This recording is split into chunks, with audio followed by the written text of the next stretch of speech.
Hello दोस्तों, Shri हरिचांशी clinic में स्वागत है आपको।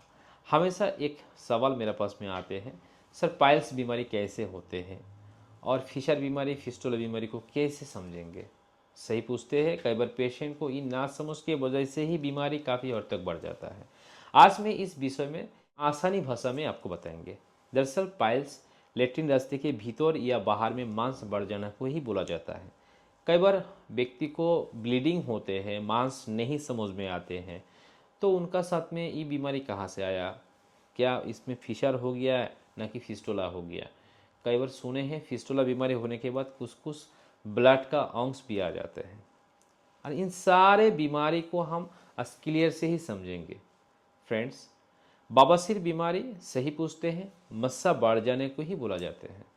चाहे वो अंदर पे मस्सा बढ़ा हुआ है या चाहे लेट्रिन रास्ता के बाहर में ही मस्सा बढ़ा हुआ है।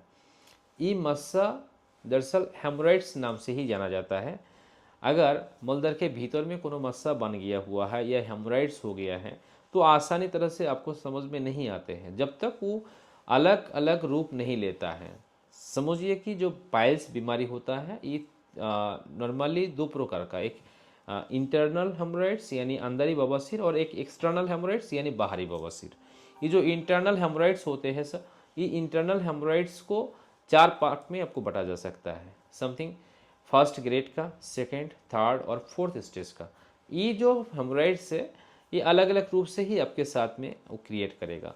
जब वो ग्रेड 1 पे है तो वो मस्सा बाहर नहीं निकलता है, थोड़ा सा जगह बदलते हैं। इस सिचुएशन पे व्यक्ति को हल्का सनसनापट, हल्का ब्लीडिंग, कभी कतल या थोड़ा सा गुदादुआर फूला फूला फील हो सकता है।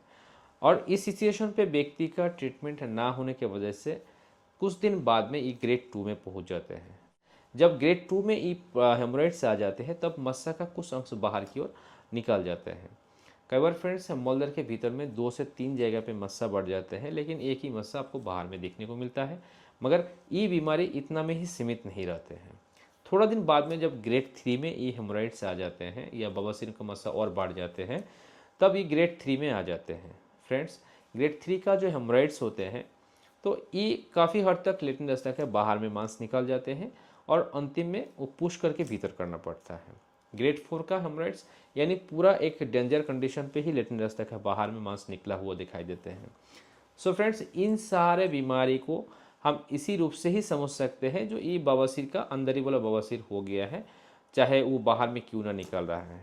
और जो मस्सा बाहर में निकला हुआ रहता है, यानी अब कई बार कोनो पेशेंट को, अगर आप में से कोई व्यक्ति को पाइल्स है तो समझिए जो आपको लेट्रिन रास्ता के बाहर में एक गुस्सा मांस फूला हुआ है, तो आपका दिमाग में तो ये चल रहा है जो मेरा बाहर में मांस निकला हुआ है, बवासीर तो ज़रूर है, तो हम इसको क्यों ना इसको हटा लेते हैं या कुछ दवाई खा लेते हैं। ऐसे तैसे बहुत सारा आदमी बहुत कुछ सोचते रहते हैं। मगर फ्रेंड्स, ये चीज़ को आप गौर से समझिए। जो पाइल्स होता है ये इंटरनल पॉइंट में यानी मलदर के भीतर से इसका शुरुआत होते हैं और भीतर का पाइल्स को छोड़ते हुए अगर बाहर में ही ट्रीटमेंट करके खाली क्लियर करना चाहते हैं तो ये आपको लंबे टाइम तक सक्सेसफुल नहीं होगा।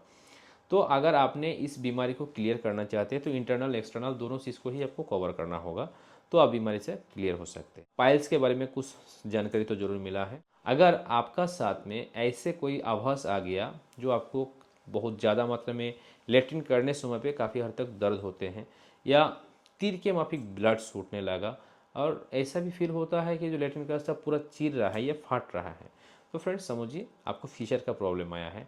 बट एक बात आप दिमाग में रखते हुए चलिए, फिशर का प्रॉब्लम सिर्फ और सिर्फ फिशर में ही सीमित नहीं रहता है। कई बार मैक्सिमम, नॉट कई बार, मैक्सिमम टाइम पे इंटरनल पाइल्स यानी अंदर ही बवासीर होने के बाद ये फिशर का प्रॉब्लम दिखाई देते हैं। मैं कई पेशेंट में ऐसा देखा जो उन लोग का अलग अलग पद्धति से ट्रीटमेंट करवाया, जो फिशर हुआ फिशर के ऊपर में ही ट्रीटमेंट करवाए, बट फिर से उनको प्रॉब्लम दिखाई दिया या ठीक नहीं हो रहा है, काफ़ी परेशानी है। इसका एक ही रीजन है, उनका अंदर ही जो बवासीर है वो बवासीर का ट्रीटमेंट ना करते हुए सिर्फ और सिर्फ फिशर के ऊपर में ट्रीटमेंट किया। सो फ्रेंड्स, ये जो प्रोसेस है संपूर्ण रूप से ही एक नॉन कम्प्लीटेड सिस्टम है, इसको आपको अवॉइड करना चाहिए। और रह गया है फिस्टुला। फिस्टुला बीमारी दरअसल एक इन्फेक्शनल बीमारी है, मैं कई वीडियो में बताया। इसका शुरुआत समझिए कि आपको एक घाव से शुरू हुआ है। लेट्रिन रास्ता के किसी भी एक कॉर्न में, किसी एक पॉइंट में लेट्रिन टाइट होने के वजह से या कोई जगह में थोड़ा सा इन्फेक्शन होने की वजह से एक सिस्ट टाइप का हो गया था कई दिन पहले, कई महीने पहले। तो और ये सिस्ट धीरे धीरे बढ़ते हुए एक घाव का रूप ज़्यादा रूप से लेकर मलद्वार के बाहर में एक फुंसी निकला हुआ है। इसमें बहुत बड़ा भूल हो जाते हैं, क्योंकि पेशेंट को जो छोटा सा एक फुंसी हो जाते हैं तो उस सिचुएशन पे उन्होंने ई फुंसी को अवॉइड करते हैं या सोचते होंगे जो कुछ शायद कोई हल्का सा घाव है। चलिए खैर, वो घाव हल्का में ही रहे, लेकिन हल्का में तो नहीं रहते हैं। कुछ दिन बाद में लगता है कि जो ठीक हो गया, फिर 6 महीना 7 महीना साल भर बाद में थोड़ा सा फिर फुंसी आपको दिखाई देते हैं। फ्रेंड्स, ये जो फुंसी है, ये फुंसी लेट्रिन रास्ता का भीतर से लेकर के बनाते हुए बाहर में आया हुआ है।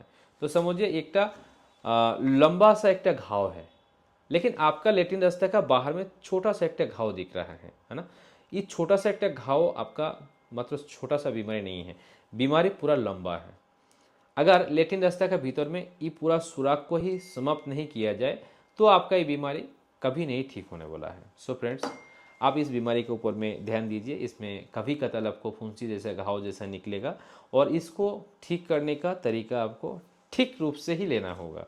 अब कैसे लेना है वो आप ही समझिए, आपका समझ आना चाहिए मैं क्या बोलना चाहता हूँ। अगर आपने एक एक्सपर्ट डॉक्टर से इसका ट्रीटमेंट करवाते हैं तो आजीवन भर तक आप इस बीमारी से रिलीफ रह सकते हैं।